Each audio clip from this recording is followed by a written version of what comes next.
तो इस वीडियो में हम बात करेंगे एक्सरसाइज 8.2 के क्वेश्चन नंबर 2 के बारे में, जो कि बोलता है कि ABCD इज अ रोम्बस जिसमें PQRS मिड पॉइंट है side AB, BC, CD and DA के रिस्पेक्टिवली, और हमें प्रूफ करना है कि क्वाड्रिलेटरल PQRS रेक्टेंगल है। ठीक है, तो सबसे पहले ये डायग्राम मैंने पहले बना रखा है, मैं लेबलिंग कर लेता हूं। ये हमारा हो जाएगा रोम्बस। ABCD हमने रोम्बस कर लिया। ठीक है, AB का मिड पॉइंट PQ है, दिया हुआ है, BC का मिड पॉइंट Q है, और CD का मिड पॉइंट R है, और AD का मिड पॉइंट S है। ठीक है, तो हमें प्रूफ क्या करना है? टू प्रूफ क्या करना है? देखो, गिवन तो सीधी सी बात है, लिख लेना आप लोग कि ABCD रोम्बस है। ठीक है, और AB का मिड पॉइंट P है, BC का मिड पॉइंट Q है, CD का मिड पॉइंट R है, और AD का मिड पॉइंट S है। ठीक है, प्रूफ क्या करना है? ये जो कोऑर्डिनेटर आपको बना दिख रहा है PQRS, ठीक है, वो रेक्टेंगल है, वो रेक्टेंगल हमें प्रूफ करना है। ठीक है, रेक्टेंगल हमें प्रूफ करना है। तो देखो, अब हम चलेंगे प्रूफ पे। तो इसे प्रूफ करने के लिए सबसे पहले हमें इसे पैरेललोग्राम प्रूफ करना पड़ेगा, और फिर सारे एंगल 90 डिग्री अगर मैं प्रूफ कर देता हूं, एक एंगल भी अगर 90 डिग्री प्रूफ कर देता हूं, तो ये प्रूफ हो जाएगा। तो देखो, जैसे पहले क्वेश्चन में हमने किया था सॉल्व, उसी तरीके से चलो। दो ट्राइंगल लेते हैं। पहले हम ट्राइंगल ले लेते हैं ADC में। ठीक है, ट्राइंगल ADC में ले लेते हैं। तो ADC में आप देखोगे कि S मिड पॉइंट है AD साइड का, और CD R मिड पॉइंट है CD का। तो इससे हमें क्या मिल जाएगा? SR is parallel to AC मिल जाएगा। ठीक है, और SR is equal to half AC मिलेगा। ठीक है, ये कैसे मिलेगा? मिड पॉइंट थ्योरम से। मिड पॉइंट थ्योरम का मैंने एक्सप्लेनेशन आपको दे रखा है। ठीक है, इस वीडियो में डिस्क्रिप्शन में लिंक दे दूंगा, आप उसको जाके देख सकते हो, बहुत जरूरी है, उसी थ्योरम पे सारे काम हो रहे हैं। ठीक है, तो मिड पॉइंट थ्योरम से ये आपका इक्वल हो गया। ठीक है, ये हमने लिख दिया इक्वेशन फर्स्ट।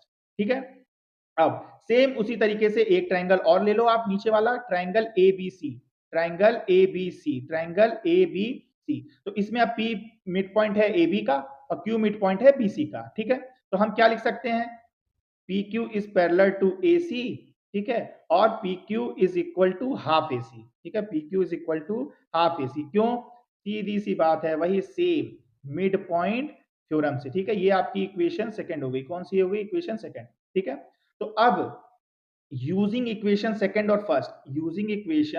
सेकंड और फर्स्ट से हम क्या कर सकते हैं भाई? बहुत कुछ प्रूफ कर सकते हैं उससे। ठीक है, अब आप देखो, इक्वेशन फर्स्ट में SR is parallel to AC है, और PQ is parallel to AC है। तो AC और AC यहाँ पर कॉमन है, तो कोई भी लाइन जब एक ही कॉमन लाइन से पैरेलल है, तो ये दोनों भी इक्वल होंगी। तो क्या हो जाएगा? PQ is parallel to SR हो जाएगा। PQ is parallel to SR हो जाएगा। ठीक है, अब यहाँ पर देखो, SR is equal to half AC है, और PQ is equal to half AC है, तो हाफ AC बराबर पार्ट है, तो PQ इक्वल टू SR भी होगा। PQ is equal to SR भी होगा। ठीक है, तो अब यहां से हमें क्या मिल गया? हमें ये मिल गया कि क्वाड्रिलेटरल PQRS पैरेललोग्राम है। क्यों? ये अपोजिट पेयर साइड्स पैरेलल भी हो गई और इक्वल भी हो गई, तो ये हमारा पैरेललोग्राम हो गया। तो देखो, आधा क्वेश्चन तो आपने सॉल्व कर दिया, आधा क्वेश्चन आपने सॉल्व कर दिया। तो अब बात आएगी 90 डिग्री की। तो अब हमें क्या करना पड़ेगा? थोड़ा सा कंस्ट्रक्शन करना पड़ेगा। कंस्ट्रक्शन ये करना पड़ेगा कि जो डायगनल है, जहां पर इंटरसेक्ट कर रहा है, उसको एक पॉइंट ले लो। ठीक है, यहां पर डायगनल जो इस साइड को इंटरसेक्ट कर रहा है, वहां एक पॉइंट M ले लो। यहां पर इंटरसेक्ट कर रहा है, यहां पर पॉइंट N ले लो। तो अब हम बात करेंगे क्वाड्रिलेटरल OMSN की, OMSN क्वाड्रिलेटरल की। ठीक है, तो यहां पर अब तुम देखते हो कि AC लाइन SR के पैरेलल थी। ठीक है, तो SM भी पैरेलल होगी NO के? बिल्कुल होगी। अरे भाई, उसकी हाफ साइड है ना, तो SM के पैरेलल हो जाएगी ON। ठीक है, और ठीक उसी तरीके से SN पैरेलल होगा MO के। छोड़ भी दो, अगर one pair opposite side parallel हो गई, ठीक है, और इक्वल भी होंगी, तो ये क्या हो जाएगा? ये पैरेललोग्राम हो जाएगा। क्या हो जाएगा? ये पैरेललोग्राम हो गया। ठीक है, तो ये जो है आपका पैरेललोग्राम प्रूफ हो गया, ये आपका पैरेललोग्राम हो गया। ठीक है, अब देखो, अगर मैं इसको एंगल 1 ले लेता हूं, ठीक है, और इसको अगर एंगल 2 ले लेता हूं, ठीक है, तो अब मैंने पहले ही बता रखा है कि OMSN आपका पैरेललोग्राम है। तो पैरेललोग्राम की प्रॉपर्टी क्या होती है? अपोजिट एंगल इक्वल होते हैं। तो एंगल 1 इक्वल टू एंगल 2 हो जाएगा। बिल्कुल हो जाएगा, यहां पर आप लिख लो opposite angle of a parallelogram, opposite angle of a parallelogram. ठीक है, ये आपका जब इक्वल हो गया, ठीक है, वेरी गुड, इक्वल हो गया। अब देखो, अब मैंने एक प्रॉपर्टी और है पैरेललोग्राम की, जो डायगोनल होते हैं पैरेललोग्राम के, वो इंटरसेक्ट करते हैं ईच अदर एट 90 डिग्री। तो एंगल 2 क्या हो रहा है? इंटरसेक्ट कितने पे होगा? 90 डिग्री पे होगा।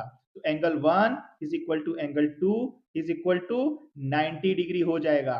तो मैंने एक एंगल 1 जो है 90 डिग्री प्रूफ कर दिया। इट मीन्स कि ये पी क्यू आर एस आपका रेक्टेंगल है। हमने ये प्रूफ कर दिया। Thank you.